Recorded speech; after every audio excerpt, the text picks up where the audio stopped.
Rice மட்டும் இருந்தால் போதும். 5 நிமிஷத்தில் ஒரு குயிக்காக ஈஸியான நெல்லிக்காய் சாதம் ஒரு ஹெல்த்தி லஞ்ச் பாக்ஸ் ரெசிபினே சொல்லலாம். என்னோடய வேர்ஷனில் எப்படி பண்ணலான்னு சொல்லி பார்க்கலாமா? நெல்லிக்காய் சாதம் செய்கிறதுக்கு ஒரு பொடி அரைச்சிக்க போகிறோம். ஒரு கடாயில் 2 ஸ்பூன் மிளகு சேர்த்து மீடியம் ஃப்ளேமில் நல்லா வறுத்துருங்க. மிளகு வறுப்பட்டு இருக்க நேரத்தில் 1 ஸ்பூன் வெள்ளை எள்ளு சேர்த்து அதையும் நல்லா வறுத்துருங்க. எள்ளு வெடித்து அந்த கலர் மாறினதுக்கப்புறம் ஸ்டவ் ஆஃப் பண்ணிவிட்டு மிக்ஸி ஜாரில் மாற்றிட்டு நல்லா ஆறுனதுக்கப்புறம் நல்லா பொடியாக அரைச்சி வச்சுக்கலாம்.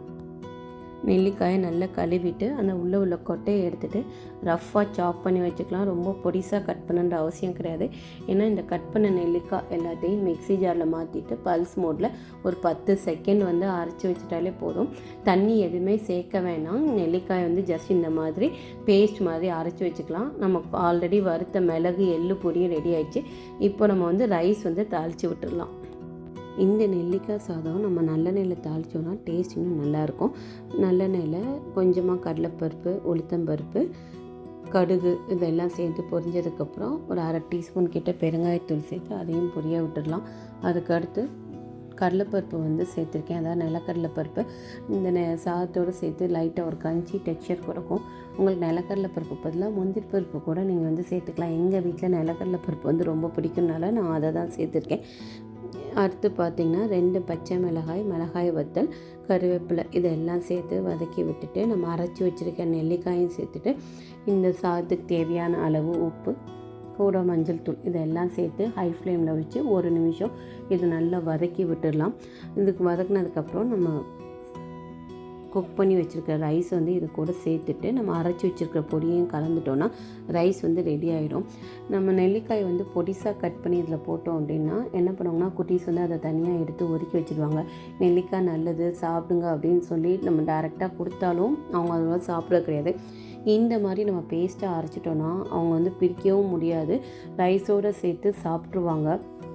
அதனாலேயே நான் இந்த நெல்லிக்காய் சாதத்தை அட்லீஸ்ட் ஒரு 10 டேஸ்க்கு ஒன்ஸ் ஆகுது நான் ரெடி பண்ணி கொடுத்துருவேன். ஹெல்த்தியானதும் நமக்கு ரெடி பண்ணுறதுக்கும் ரொம்ப ஈஸி.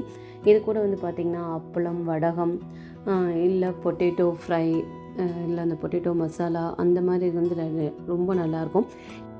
இன்றைக்கி இந்த ரைஸ்க்கு காம்பினேஷனாக நான் ஸ்வீட் பொட்டேட்டோ ஃப்ரைஸ் தான் ரெடி பண்ணியிருந்தேன்.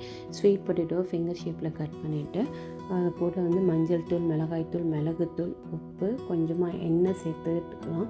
ஏன்னா இதை நான் ஏர் ஃப்ரையரில் வச்சு பண்ண போகிறதுனால இதுலேயே எண்ணெய் சேர்த்துக்கிட்டேன். உங்களுக்கு இன்னும் கிறிஸ்பியாக வேணால் இதில் கொஞ்சம் கார்ன்ஃப்ளவரோ அல்லது ரைஸ் ஃப்ளவரோ சேர்த்துட்டு நீங்கள் ஆயிலில் டீப் ஃப்ரை பண்ணியும் கொடுக்கலாம்.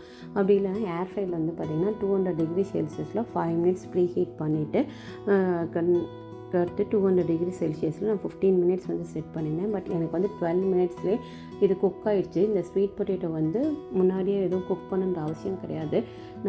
டைரெக்டாக அந்த கட் பண்ணிவிட்டு மசாலா போட்டுட்டு ஃப்ரை பண்ணிடலாம். இதுவும் சீக்கிரமே குக் ஆகிடும்.